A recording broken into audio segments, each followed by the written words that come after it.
a lost sanctuary. When the main gate to the prison opened earlier that morning, it was pure pandemonium. Inmates poured out, running into the forest. Some were caught and executed by Black Eden soldiers, but most got away. As the day wore on, the gunfire grew distant. So when night fell and the sky was filled with stars, Mara and her two companions decided to venture out of the forest and look for survivors. They found one, an old man tending a small fire. He looked up as they approached, and a flicker of recognition crossed his face. "Mara," he whispered, "I thought you were dead." She knelt beside him. "No, I'm here now. Where are the others?" "Is this all you have?" The old man shook his head. "Black Eden found us, took everyone. I hid in the woods, watched them burn our camp." He looked at the ground, unable to meet her gaze. "I'm sorry," he said. "I should have fought. I could have fought." Mara placed a hand on his shoulder. "It's all right. We have to keep moving.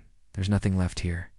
They made camp a few miles away, keeping a fire going all night to keep the predators away. In the morning, Mara woke to the sound of heavy footsteps near their camp. She grabbed her rifle and peeked through the trees. It was Black Eden. They had found her. She knew there was nowhere to run. So when they reached the clearing, she stepped out from behind the trees with her hands raised in surrender. The soldiers didn't lower their weapons. Instead, they formed a circle around her, their eyes hard and unforgiving. "Where are your people?" one of them demanded. Mara hesitated, torn between her desire to protect her companions and her need to stay alive. She glanced at the old man and saw fear etched on his face. She looked back at the soldiers. "You'll find them dead if you search this camp," she said, hoping they would believe her, but they didn't. They charged into the camp, guns blazing. Heavy gunfire erupted, shattering the morning calm. Mara screamed, dropping to her knees as bullets whizzed past her head. The old man beside her opened his eyes wide, his face ashen. She turned to him, her heart pounding in her chest. "Run!" she shouted over the din. "Get out of here!" He didn't move. His gaze was fixed on the inferno that had become the camp. One of the soldiers emerged from the smoke, his gun still smoking. He raised it to his shoulder and fired. The old man slumped to the ground, a bullet hole blossoming on his forehead.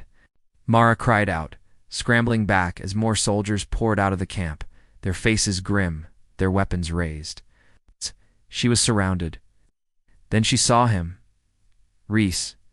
He burst through the trees, his eyes wild, a gun in each hand. He started firing, taking down two of the soldiers before they could react. The remaining soldiers turned their attention to Reese, opening fire. He staggered, his foot slipping on a tree root. He fell to his knees, the guns clattering away from his grasp. Mara watched in horror as the life drained from his face, his body slumping forward onto her. She cradled him in her arms, his blood staining her hands and clothes. She looked up at the soldiers, her eyes blazing with fury. She didn't cry. She couldn't cry, not until the world had ended.